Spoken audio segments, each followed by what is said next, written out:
Here's another example.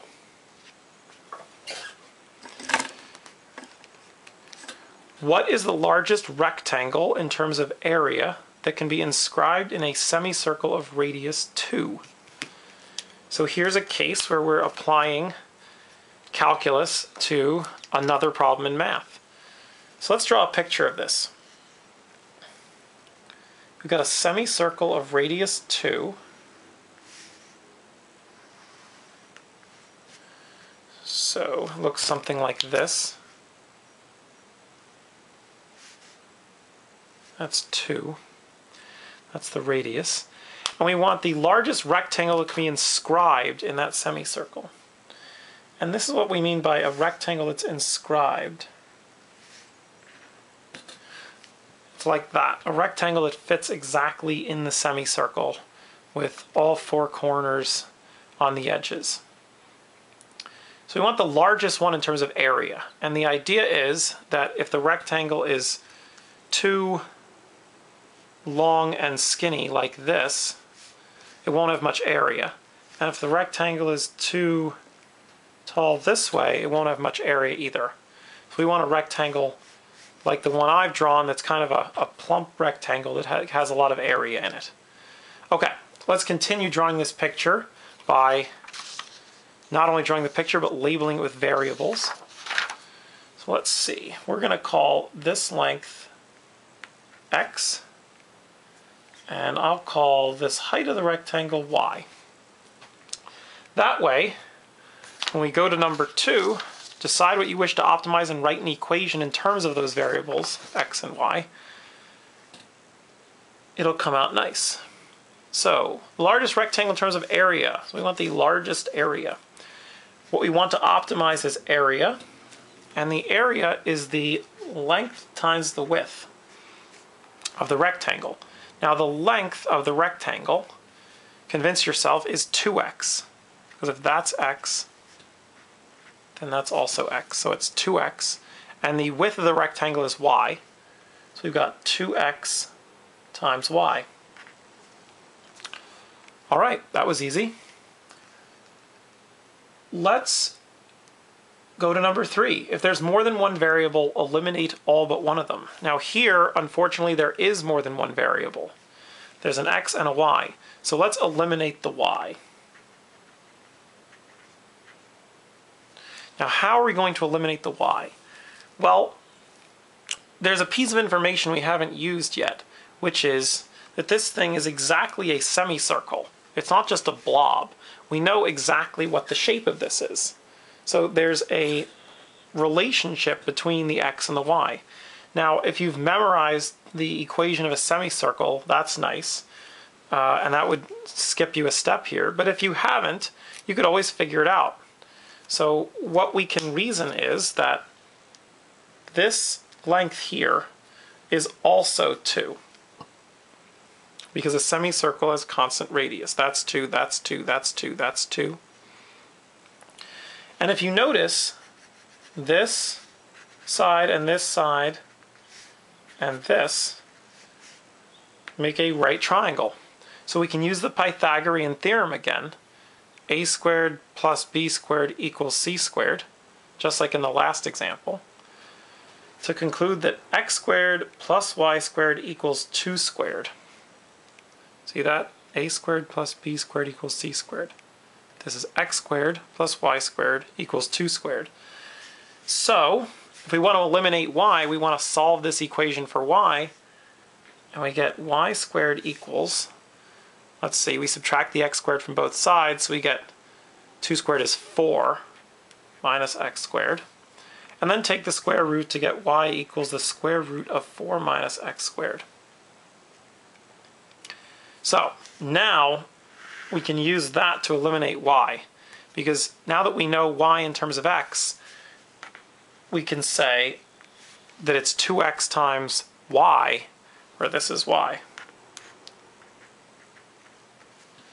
There we go. Now that new equation we just wrote right here, we've now eliminated all but one of the variables on the right-hand side. So now everything's in terms of x.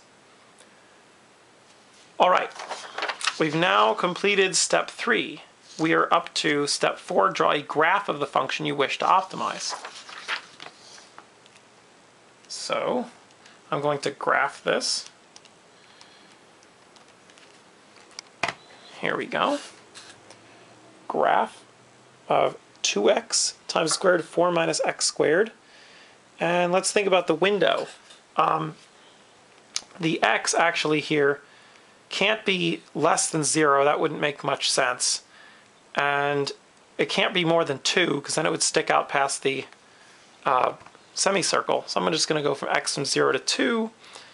And the y, which in this case is the area, let's say it can't be more than 8. Let's see if that's a good window. There we go. That graph is nice. Picked a good window. So let's draw that.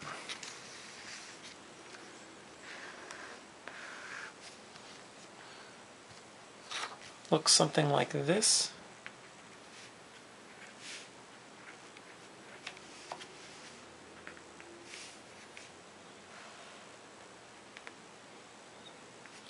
Notice in this case you can't assume that the maximum point that we're looking for, the maximum area, is halfway between 0 and 2. That trick only works for parabolas, quadratic equations, which this is not. So that's the graph. We want to find that point. And let's see, we're up to step 5. Take the first derivative of the function, set it equal to 0, and solve. Let's do that. The first derivative a with respect to x is, here it comes. Let's see, we need to use product rule here because this is a product of two pieces, 2x times the square root 4 minus x squared. So when we take this derivative, we've got the first times the derivative of the second, and I don't know what that is yet, so I'm just going to write that down, the derivative of the second, plus the second times the derivative of the first, which is just 2. And let's do this. What is the derivative of square root 4 minus x squared? Well, we have to use chain rule. It's the derivative of the square root of u, where u is 4 minus x squared. So we've got this. Remember, the derivative of the square root of something is 1 over 2 square root of that thing, because you can view square root of u as u to the 1/2, so when you take the derivative, it's 1/2 u to the minus half, which is this. But chain rule says multiply by the derivative of the inside.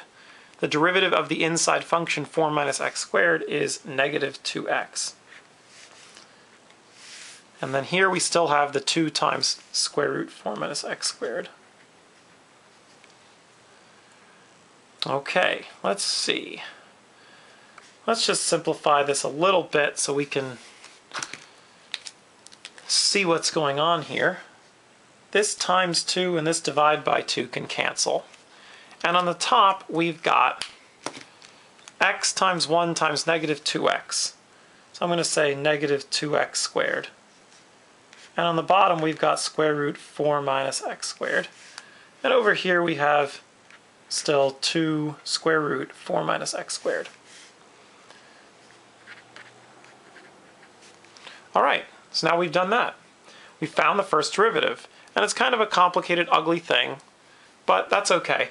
Because we don't want to work with it too much. All we want to do is set it equal to 0 and solve to find where the maximum point is.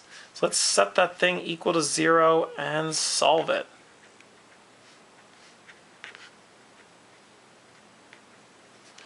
Now, this might look intimidating to solve, but go ahead and give it a shot. We'll see what happens. Add the 2x squared over 4 minus x squared to the other side. So we've got this.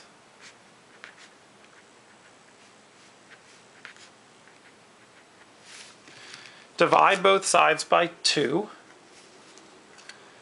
and let's eliminate this fraction by multiplying both sides by the denominator, square root 4 minus x squared. Well, if we multiply by square root 4 minus x squared on this side, they cancel. When we multiply by square root 4 minus x squared on this side, you notice what happens is it's square root 4 minus x squared times itself twice. So what that really is this object squared.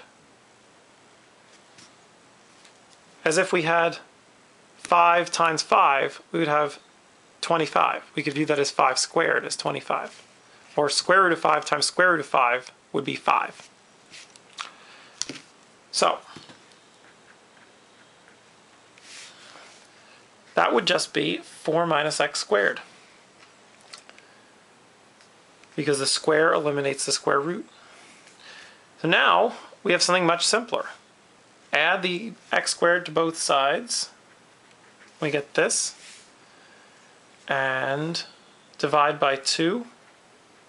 And we get x equals the square root of 2, 1.414. Well, that's funny. I think the last example, that was also the answer. I guess by pure coincidence. So we think that this is about 1.414, or square root of 2, approximately. So we've now finished step 5, but we're not done. We still haven't actually answered the question. So what was the question? The question was, what is the largest rectangle in terms of area that can be described in a semicircle of radius 2? So we didn't actually care about how big x was. We cared about how big the rectangle was. Well, let's see how big that rectangle is in terms of area. We've got up here a formula for the area in terms of x. So let's see what it is. In this case, the area is 2x square root 4 minus x squared, which in this case, when x is the square root of 2, we've got 2 square root of 2, 4 minus the square root of 2 squared is 2. So we've got 2 times the square root of 2. Square root of 4 minus 2 is the square root of 2. And by the same reasoning as we did here, where the square root of x times the square root of x is just the square root of x squared, so it's x, the square root of 2 times the square root of 2 is the square root of 2 squared, which is 2. So this thing becomes 2. So that 2 is here. These two combine to be 2, and 2 times 2 is 4.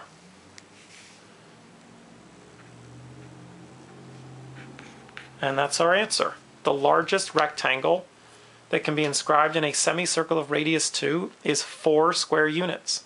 Exactly 4 square units. There we go.